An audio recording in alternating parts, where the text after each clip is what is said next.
I used to believe that losing things meant misplacing them.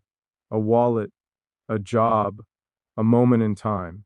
But I learned the hard way that you can lose everything while still breathing, still standing, still waking up every morning. I lost the noise first, then the color, then the version of myself who believed tomorrow was promised, somewhere between empty rooms and sleepless nights. I realized I wasn't searching for success, or peace, or even happiness. I was searching for you, my future wife, the woman I hadn't met yet, but somehow had already lost. This isn't a love story about what I had, it's about what I survived, and the hope that refused to die, even when everything else did. I lost everything before I ever knew your name, and that truth still sits quietly in my chest like something unfinished, like a sentence the world interrupted before I could finish speaking. When I say I lost everything, I don't mean all at once, and I don't mean dramatically. It happened slowly in ways that didn't make noise. It happened in small moments that felt harmless at first. A dream I stopped talking about, a smile I stopped trusting, a version of myself I let disappear because holding on started to feel heavier than letting go. I lost certainty before I lost comfort. I lost belief before I lost direction. And by the time I noticed the damage, the ground under my feet no longer felt like mine. There were days when life felt like a room with the lights turned off, and I kept reaching for walls that weren't there. People would talk to me, and I would answer, but none of it landed where it used to. I learned how to function without feeling present. I learned how to laugh without meaning it. I learned how to stand tall while something inside me was folding inward, quietly, patiently, waiting for permission to break. And through all of it, I didn't know I was losing you too. Even though we hadn't met, even though you were still somewhere in the future, living a life I couldn't see. I lost love before I ever found the right place to give it. I gave pieces of my heart to moments that couldn't hold them, to people who didn't know what to do with something fragile. I trusted too fast, hoped too deeply, believed that effort alone could save anything. Each time something ended, it took a part of me with it. Not the loud parts, the quiet ones, the ones that believed love was safe, the ones that thought staying was always enough. Over time, my heart didn't shatter. It thinned. It became careful. It became silent. And silence, when it stays too long, starts to feel like home. There were nights when I stared at the ceiling and wondered if this was all I was meant to be. A man carrying lessons instead of victories. A man with more scars than stories worth telling. I questioned whether the best version of me had already passed through this world without being noticed. Whether the love meant for me had missed its turn. Whether you were out there becoming someone credible while I was here learning how to survive myself. Those thoughts didn't scream. They whispered. And whispers are harder to fight because they sound like truth when you're tired. I lost time. Not the hours on a clock, but the kind of time that builds a life.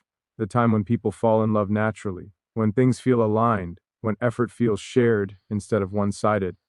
I watched others move forward while I stayed still, telling myself patience was strength, telling myself growth takes time, telling myself that becoming whole was more important than being chosen. Still, there were moments when the loneliness felt personal, like the universe had decided I needed to be emptied before I could be filled again. I lost my sense of arrival. Every place felt temporary, every plan felt conditional. I stopped imagining the future clearly because imagining required hope, and hope had learned how to hurt me. But even then, something strange remained, a quiet awareness that someone, somewhere, would one day walk into my life and see not just what I became, but what it cost me to become that way. I didn't know your face, your voice, your habits.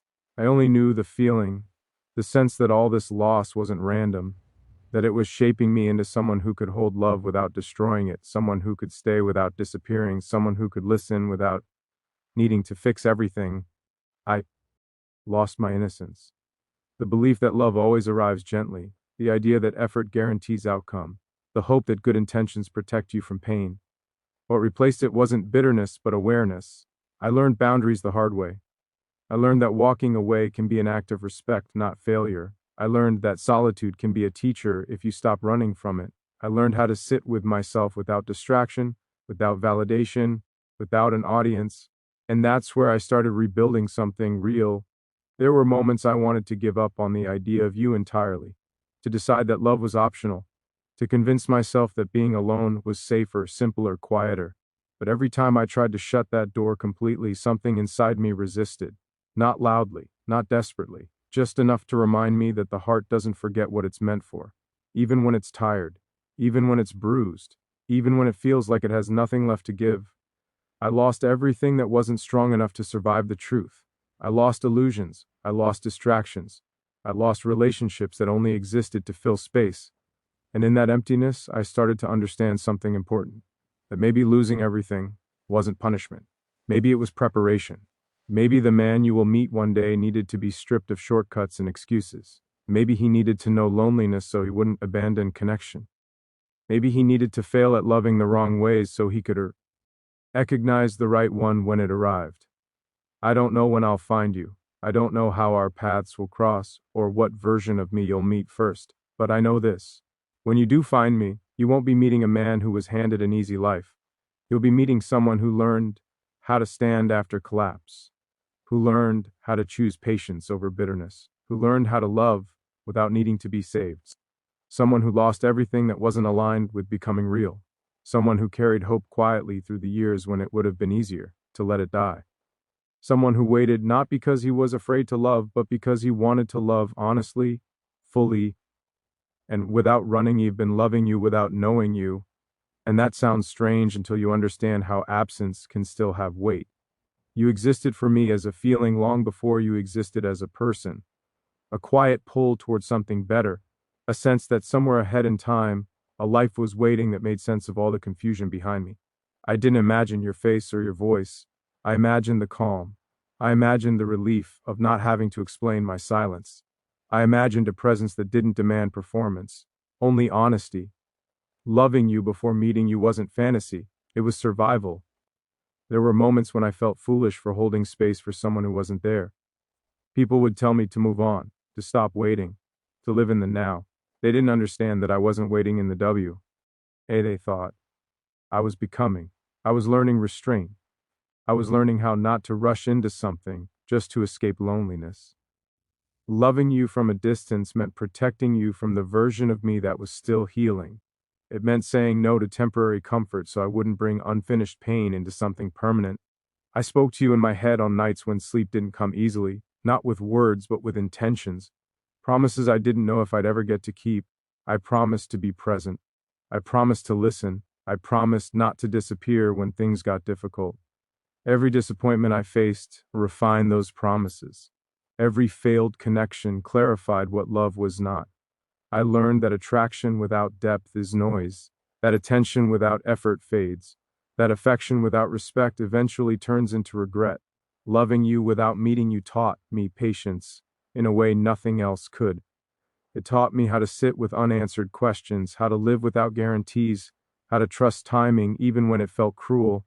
I watched opportunities pass that looked good on the surface but felt wrong in my chest.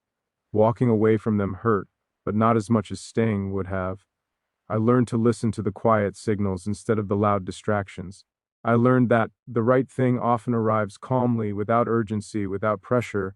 I carried the idea of you through places where love had failed me before, through conversations that felt empty, through connections that had demanded more than they gave. Each time something ended, I checked in with myself and asked whether it moved me closer to the kind of man you deserved. Sometimes the answer was uncomfortable. Sometimes it meant admitting I still had work to do. Loving you unseen meant holding myself accountable even when no one was watching. There were days when the distance between us felt unbearable, even though it was measured in time, not miles. I wondered if you were feeling the same emptiness, the same sense of almost. I wondered if you were also learning lessons you didn't ask for, becoming stronger in ways you didn't plan, losing pieces of yourself, only to find something truer underneath. The thought that we might be growing separately toward the same moment kept me steady when doubt tried to take over. I learned how to love without possession, without expectation, without needing proof. That kind of love doesn't demand return, it simply prepares space. It makes room. It says, when the time comes, I will be ready to meet you as I am, not as who I pretended to be. I stopped chasing intensity and started valuing consistency. I stopped confusing chaos with passion. I stopped mistaking attention for care. Loving you taught me discernment before you ever walked into my life. There were times I almost gave up on the idea of love altogether, times when it felt safer to shut down than to stay open, but even then the thought of you softened something in me, reminded me that love wasn't the problem. Timing was, readiness was, alignment was. I didn't want to meet you as a half-healed man looking for rescue. I wanted to meet you as someone who could stand beside you without leaning too hard, someone who could offer partnership instead of dependency. I imagined the moment we would finally meet not as fireworks but as recognition, a calm knowing, like finding something that had always been mine without realizing it. Loving you before knowing you made me understand that real connection doesn't rush. It waits, it builds quietly, it survives silence. And every step I took alone was teaching me how to walk with you. When the path finally crossed, Sadie became someone slowly. Not because I wanted to, but because pain doesn't let you stay the same. It keeps asking questions until you answer them honestly. There were parts of me that had to be broken down before anything real could grow. Not destroyed, just stripped. Ego first, then pride, then the need to be seen as strong all the time. I learned that strength isn't loud. It doesn't announce itself. It shows up quietly, in moments where giving up would have been easier, in choices no one applauds, in restraint when reaction would feel justified. I realized that loving you someday meant becoming someone who could carry love without fear, someone who wouldn't run when intimacy exposed old wounds, someone who could sit in discomfort without turning it into distance. I had to face myself when no one else was around, the habits I ed to avoid silence, the patterns I repeated because they were familiar, not because they were healthy. I had to admit where I failed, not to punish myself, but to understand what needed to change.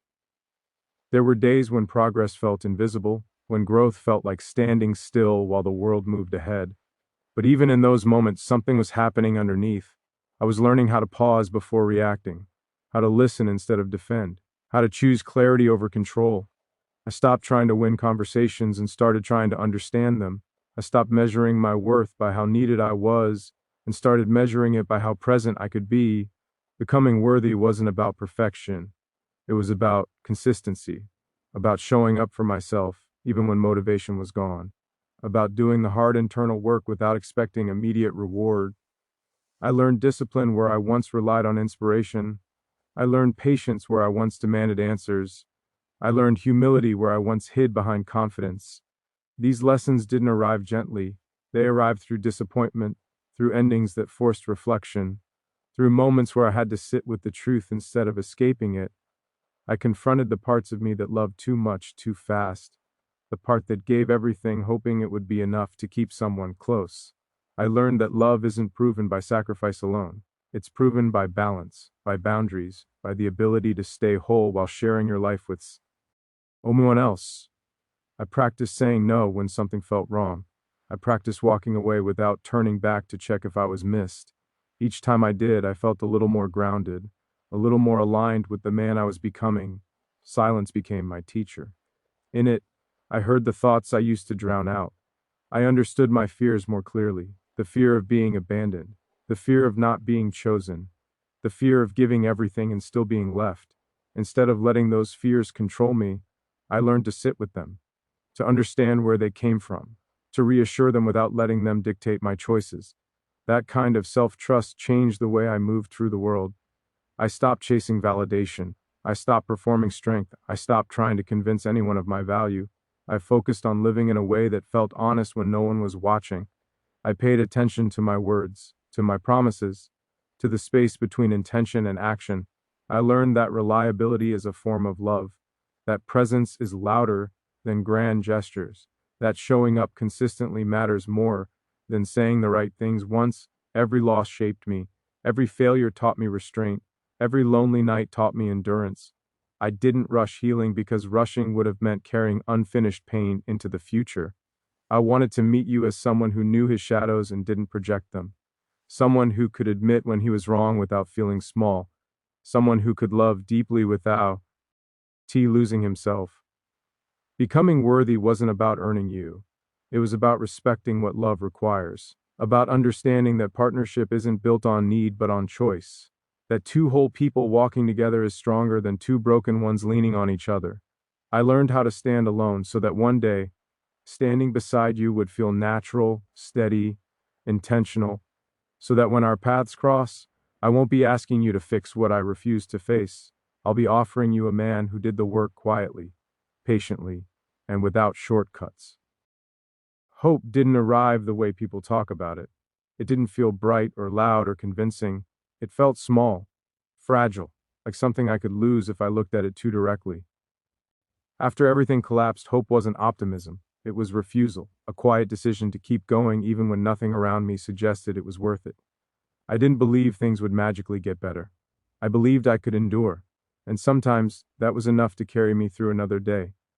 There were moments when the world felt empty of meaning, when effort didn't seem to connect to outcome, when doing the right thing still led to loss. In those moments, hope wasn't about expecting reward. It was about maintaining direction, about not letting disappointment decide who I would become. I learned that despair wants you to shrink, to close off, to stop risking. Hope does the opposite, but gently.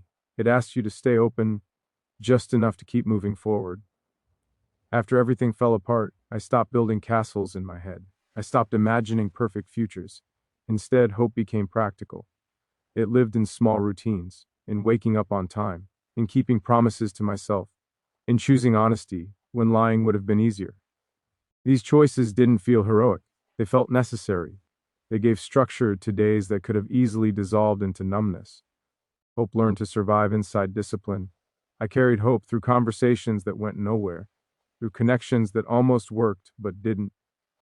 Each time something ended, hope adjusted. It didn't disappear, it recalibrated. It became more precise, less desperate, less willing to accept substitutes. I stopped hoping for attention and started hoping for alignment. I stopped hoping to be chosen and started hoping to be recognized. That shift changed everything. There were nights when hope felt like a memory instead of a feeling, like something I used to have, not something I currently possessed. On those nights, I reminded myself that hope doesn't always feel good. Sometimes it feels heavy, like responsibility, like staying when leaving would hurt less, like believing in something you can't prove yet. I learned that doubt doesn't cancel hope. It coexists with it. They walk together when the path isn't clear. Hope survived collapse by becoming quiet. It didn't argue with reality, it accepted loss without surrendering meaning. I let myself grieve what didn't work. I let myself feel disappointment fully instead of rushing past it. That honesty made hope sturdier, less naive, more grounded. It stopped promising me happiness and started promising me growth. That promise felt more believable. I began to trust that some things don't arrive early because arriving early would ruin them. That timing isn't punishment, it's protection. Hope taught me to respect that, to stop forcing doors, to stop proving readiness through suffering. I learned to wait without resentment, to prepare without obsessing, to live fully even while something important remained unfinished. There were times I questioned whether hope was just another form of denial. But denial avoids truth. Hope faced it. Hope acknowledged the damage and still chose movement. It didn't pretend the past didn't hurt.